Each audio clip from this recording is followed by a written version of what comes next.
Hello ladies and gentlemen, Johnny Juggernaut here, and today I present to you a Mitsubishi Lancer Evolution Final Edition Rally Car Drift Build. Jesus, that is a mouthful. This particular vehicle has two drift styles, which I'll go over later, so don't worry, the drift build will be able to do both. Timestamps are in the description box below, and with that said, let's go to the tune. The build, whatever you want to call it. So first, you want to set the power ratio to 95%, set weight reduction to 85%, you will have to upgrade for this, but if you can't, I would just recommend lowering it as much as possible. I recommend comfort hards, usually for Suzuka East course, but you can run whatever you want depending on what track you're on. Brake balance is 0, ride height is 2.76 or just as low as possible. Natural frequency is 2.5 on the front and 2.2 in the rear. Anti-roll bars, 4 on the front and 4 on the rear. Dampening ratio compression, you can just leave them stock, but I put just 1 tick. I don't know why, sometimes I do that, sometimes I don't, just personal preference. Camber angle, 1.5 on the front, 1.0 on the rear. Toe angle, out 0.5 in the front and in 0.25 in the rear. Now downforce, make that as low as possible, which is going to be 100 in the front and 200 in the rear. Make sure you have a fully customizable LSD. Set initial torque to 5 on both. Set acceleration sensitivity to 5 on both, and brake sensitivity 50 on both. And make sure you have front and rear torque split set at 1090 or 10 on the front and 90 in the rear.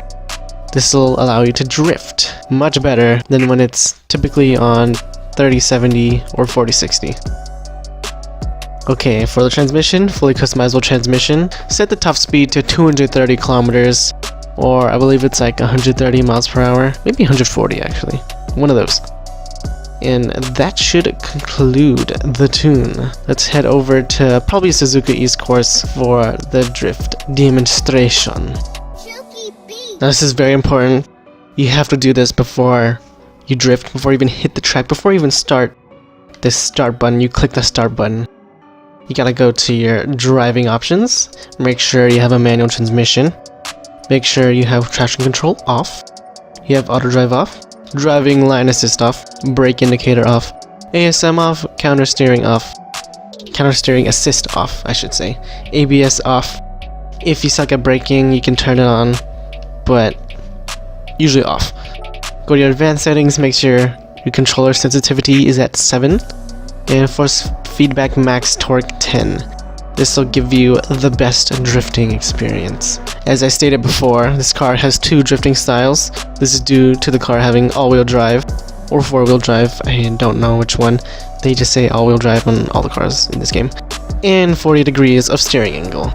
For the first drift style, I call the maximum angle drift style. This style, you want to maximize your drift angle by taking advantage of the 40 degrees of steering angle and the all-wheel drive. This usually entails heavily flooring the gas pedal and swinging the car as sideways as possible. The drift style can be difficult to control and typically does not follow what some may consider the standard or typical drift lines. This is also what many first-time all-wheel drivers drift like, and this is why there's a lot of hate for them, because they drift like madmen, or the maximum angle drift style, and they just ram everybody off the road. So yeah, that is the first style. The second style I call speedo style drift style. Essentially, you just want to drift normal drift lines. Your angle isn't too small to where you can't drift, but isn't too large to be the maximum angle drift. Your angle isn't too small or too large, but it's just enough for you to maintain a relatively high speed for the corner.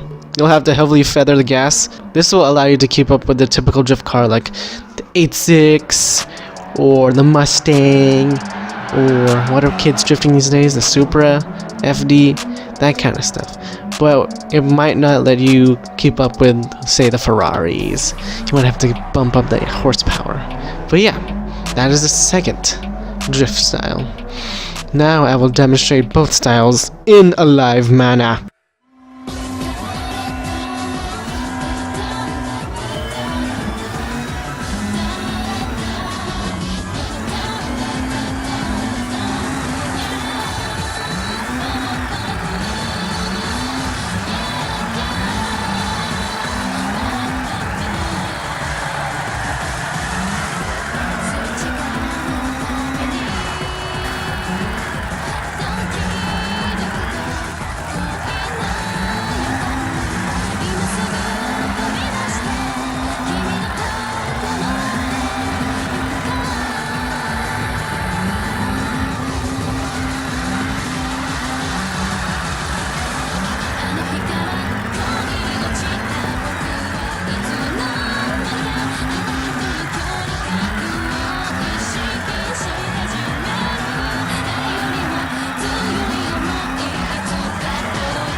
And that concludes the demonstrations. As you can see, the maximum angle drift style is a lot more sloppy, a lot more messy, a bit harder to control compared to the speed style, which is definitely a lot faster, easier to control, and just not all over the track. I would recommend this as a drift car if you had the money, the guap, to spend on it, as it is quite expensive being a rally car. It being all-wheel drive and having a whopping 40 degrees of steering angle makes it quite versatile when it comes to how you want to drift it, as you can see earlier. Just beware of the stigma of all-wheel drive drift cars, as there are many who hate them and would burn them at the stake. And with that said, that concludes the Land Evo Final Edition Group B Rally Car Drift Build and Demonstration. Geez, that is still a mouthful. I wish I could call it the Land Evo 10, but in technicality, it's not. With that said, thank you for watching. I hope you enjoyed the video.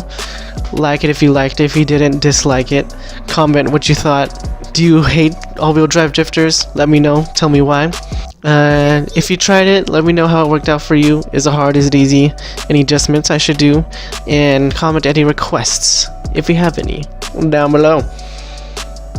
And subscribe to keep up with my GT Sport content. Usually I drop drift build videos on the weekly. Sometimes I miss it because, you know, school, work, busy. And at the description box below and at the end of the video, there will be links to my previous drift build and my drift build playlist. Once again, thank you for watching, and I hope you have a lovely day or night.